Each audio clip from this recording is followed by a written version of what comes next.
Effective regulation is key to a consumer-friendly financial services industry. But rulemaking for the mere sake of it can prove horribly damaging, both to providers and product buyers.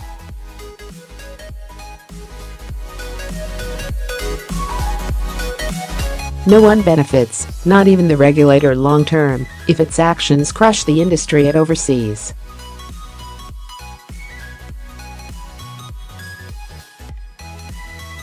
You could argue that regulatory overload is not as lethal as ineffectiveness, which the Financial Services Authority got off to a T in the run-up to the 2008 financial crisis.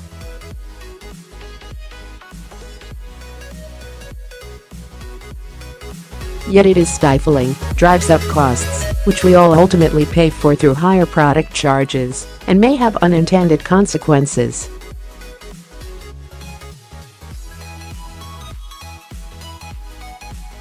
Rather than protect, it can result in widespread consumer detriment. Sadly, this is where we now are as a result of new regulations dreamt up and implemented by an unholy alliance of bureaucrats, the Financial Conduct Authority, son of the Financial Services Authority, the European Securities and Markets Authority, and the European Commission.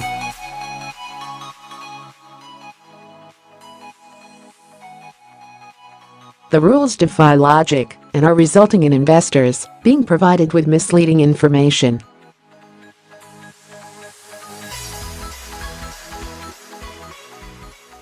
As one long-standing investment professional, usually a mild individual, told me last week, they represent by far the worst piece of financial regulation ever in Europe, and the Financial Conduct Authority is complicit.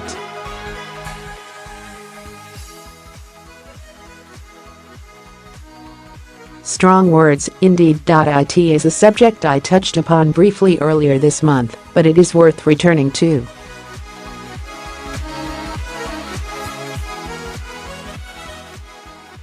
To give this worst piece of legislation its full title, wait for it, you could not make it up, it is called the Packaged Retail and Insurance-Based Investment Products Regulation.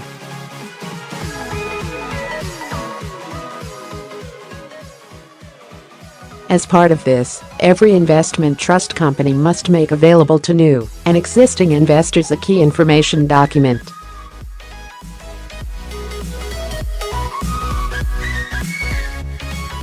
This explains the investment risks involved on a scale of 1 to 7, with 7 indicating higher risk.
Under its unfavourable scenario, investors are being told that a £10,000 investment made now could be worth £18,508 after 5 years, an average annual return of just over 13%.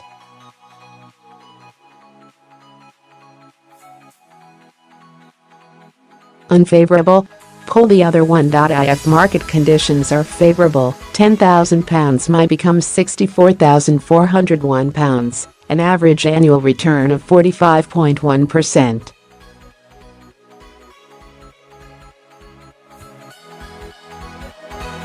I reckon I have more chance of becoming a lotto millionaire than either of these scenarios panning out.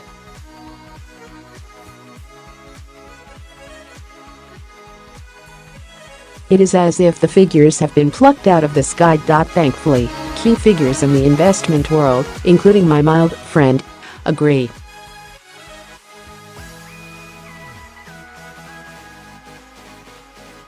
A refreshing response given that some trusts could conceivably use the exaggerated favourable outcomes as powerful marketing weapons. How you can turn £10,000 into £64,000 in just 5 years, by Baillie Gifford Japan.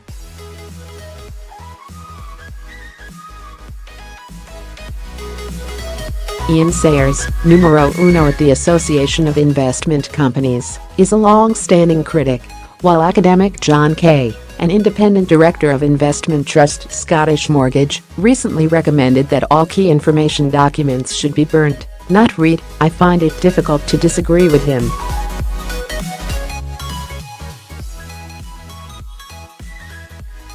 The Financial Conduct Authority is already backtracking. Last week, it said trusts could provide supporting explanatory notes if they felt the need to put the ludicrous figures produced under the performance scenarios into context.